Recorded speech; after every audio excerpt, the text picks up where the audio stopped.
story of my son's grand appearance into the world delivered by a C-section. Like I had mentioned before, the show 9 months with Courtney Cox did a wonderful job showing the birth of Jessie, but cameras were not allowed in the OR, and a lot of footage that was taken after Jessie birth was not used.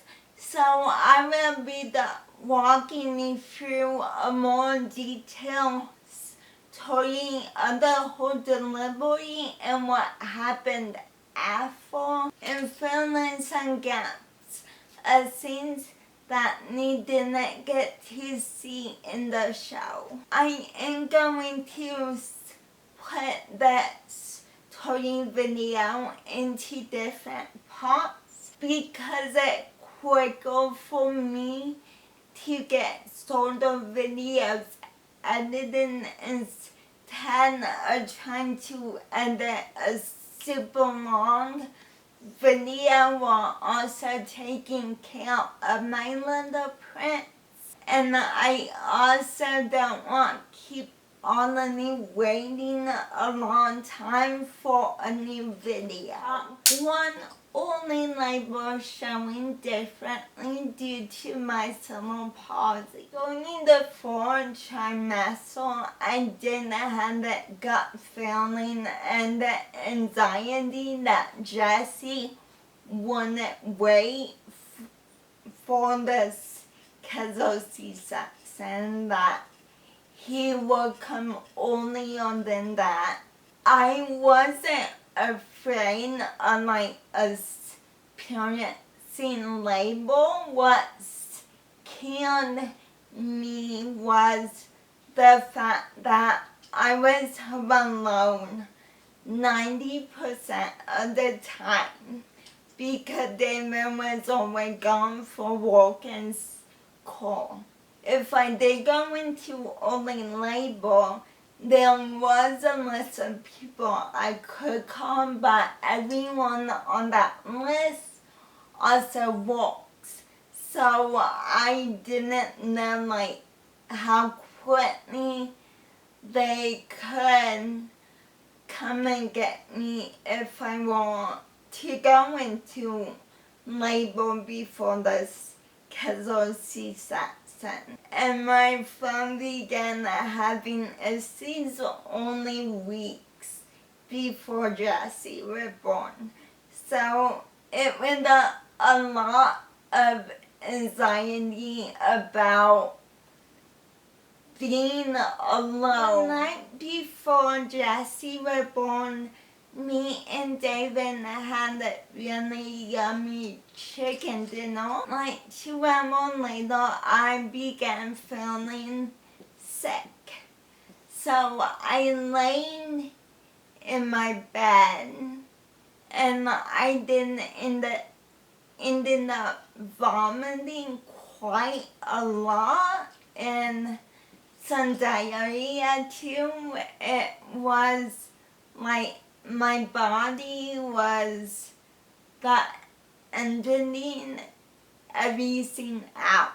I wondered the chicken we ate was bad, but David didn't get sick. Then I thought maybe I caught a sudden stomach bug because a few months before that I did get a weird stomach bug that lasted a couple days. That's exactly what it felt like again. I had to get up to go to the bathroom a couple times during the night. My dog Bailey knew something was up. She wouldn't let me leave her sight. She would follow me to the bathroom, lay right by me in bed. At one point in the middle of the night when I got sick again. The idea of labor did cross my mind, but I thought, no way. I ran all these articles about labor and all the different signs of labor beginning, and none of them listed what I was experiencing, so I thought, okay, I'm sick. The next morning I got up, was sick again. I remember praying that that is a stomach bug. I hope that it passes quickly, I'm back to being well in a few days, because the scheduled C-section was only 8. Yeah, Jesse, you picked on birthday, didn't you? So the scheduled C-section was only 8 days away. We also woke up to a blizzard outside. I had an appointment later that day already scheduled. David and Mom were going to bring me to that appointment because David had to go to work. But due to the blizzard, he got a snow day and didn't have to work that day. Which, honestly, that blizzard was perfect timing because of what happened with Jesse being born that day, because he didn't have a snow day. David wouldn't have been with me at the hospital, and I would have to try and get a hold of him, and hopefully he will make it to the hospital in time for Jesse's birth. I was sick in the bathroom. David called my pregnancy doctor and told her that I began feeling sick the night before, and that for the clinic said, okay, don't come in for the appointment, that let her rest and make sure she had lots of fluid because of how close her scheduled C-section is. They don't want me to get better before Jesse's delivery. It was only minutes later that they actually called David back and said, okay, actually we still want her to come in today because due to her cerebral palsy, she might be showing early signs of labor a bit differently than most women.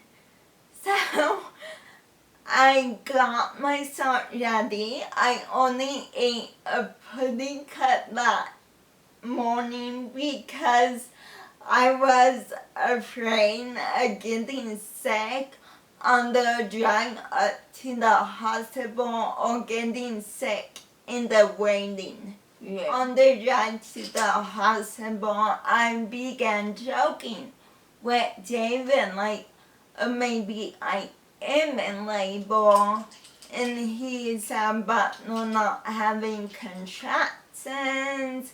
I don't see not in labor. We certainly thought I was that sick, and that after the appointment, I was going to come back home. Yes, and he was going to go to Walmart and get some things to help me get better. And David are sitting in the waiting room at the hospital. Suddenly I began feeling this pressure inside my stomach. I was quite confused because I didn't know if they were contractions or it was the pain from being sick, because I experienced that kind of pain before. It started to time every time I felt that, and it was always like 15 minutes apart. So the first thing was my doctor checked if I was dilated at all, and I wasn't. She said my water hasn't broke either, like no other signs of labor, but it was weird, so she did decide to go ahead and do a non-stress test before sending me home. I'm really grateful they did that, because during the test it began showing that, in fact, I was having contractions. They were for 15 minutes apart, and then all of a sudden they're showing as 4 minutes apart. At first, doing the non-stress test, David wasn't really worried at all. Then when I began having contractions 4 minutes apart, David began to sweat and get nervous. I didn't know what to think. I kind of laying down like, okay, this is happening. So, how often are your contractions? Like 4 minutes. Every 4 minutes, like clockwork. No, Yep. They're getting stronger too, huh? No. So we might be having a baby today. my doctor decided to check again if I'm dilated.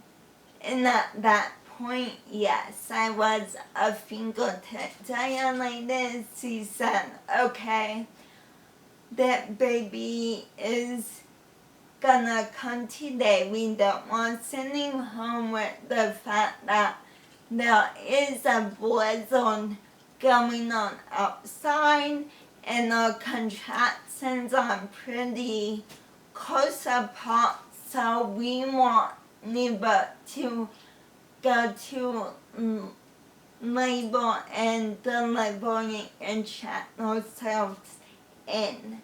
And we will pull a C-section team together.